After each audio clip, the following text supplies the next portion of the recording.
Kaya naman ako nakita ninyo na patong-patong ang kaso ko. Sa totoo lang, baka ang balita ko may warrant daw ako pag... Hindi, totoo. Yung sa ICC or something. Matagal na akong hinahabol ng mga putang ina.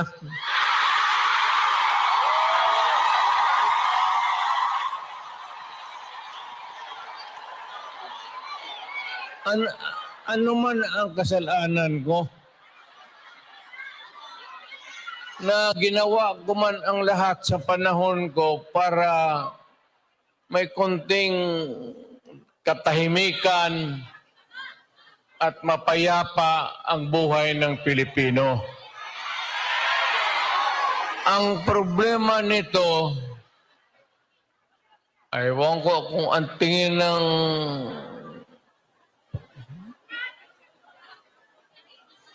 ako yung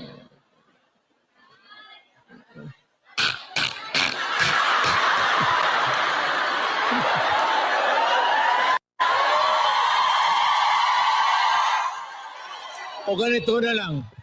Ito ganito na lang. O sabi ko, assuming na totoo talaga yung naririnig ninyo. Bakit ko ginawa yan? Para sa sarili ko? Para sa pamilya ko? Para sa inyo at ang inyong mga anak sa ating bayan. Kaya ako man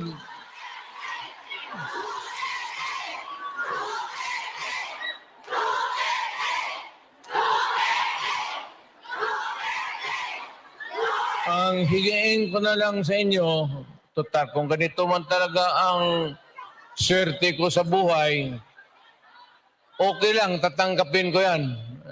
Wala tayong magawa hulihin tayo kung ikulong tayo. Kaya lang, meantime, mag-contribute kayo, baski $5, $10, para paglabas ko sa presuhan, pagawaan ninyo akong monumento katabi ni Rizal. Si Rizal may hawak na libro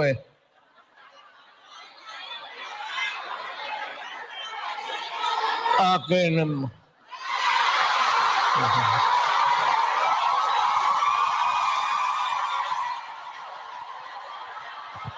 Kaya bakit?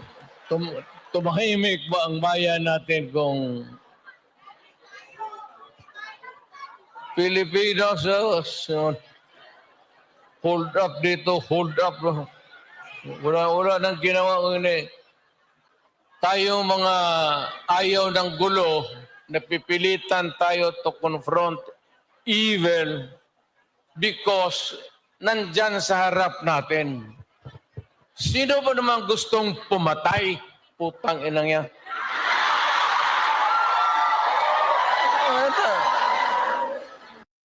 Bakit ako why would I waste my time? Binila, pumapatayan si Duterte, lumalabas ng gabi, ganon. And so, sino ba naman gusto maging security guard? Na ang kinuha ko law. So, but, siguro sa trabaho, saka alam mo sa gabi, diyan rin lumalabas yung mga masasamang tao. At diyan rin lumalabas yung nakakatakot na magandang babae sa buong bayan.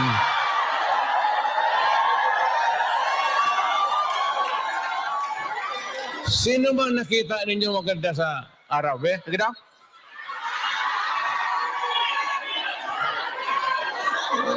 Kasi, sa araw.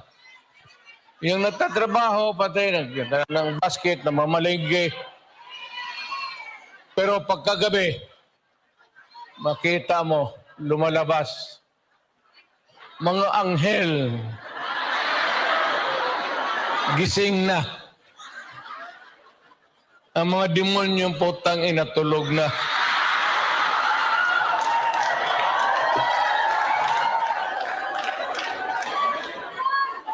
Hindi, ano na lang tayo, seriously now. No, our country is not yet that well off. I'm very sorry na nakikita tayo dito at kayong napunta dito sa loob kasi sa labas, mga Pilipino rin naghihintay doon. So,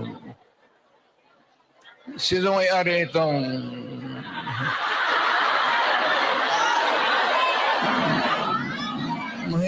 mahinang klase? Siguro contribute lang tayo. Gawa natin third floor.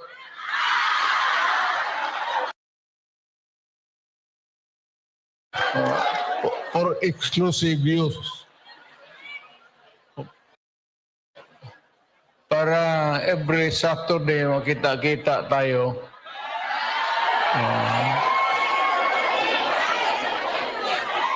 Yun na. Maraming mag-uwi dyan, buntis na. Yung mga dalaga.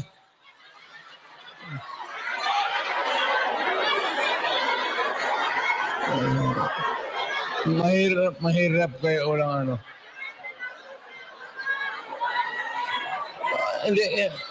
hindi ako mag-survive ng buhay na walang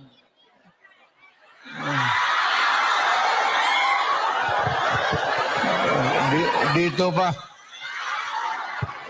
Nandiyan ba asawa ko?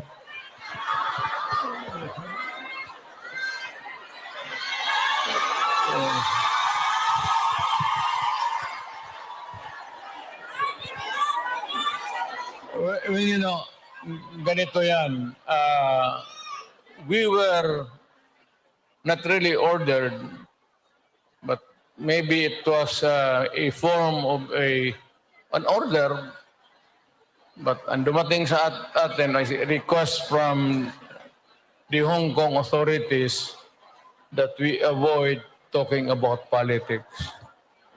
Ako wala naman akong no plans to talk about politics. It's too early. I will talk about it sa Pilipinas. Doon na lang kayo makinig. I'm not trying to na kayo you vote for I leave it up to you to decide for your own kung ano talaga ang mabuti para sa bayan. Pero kung kayo, if you have to listen to some advice, maybe you can consider the advice ng former president. An advice that is only good for the country. I am not talking about any candidate, but the interest of the Philippines.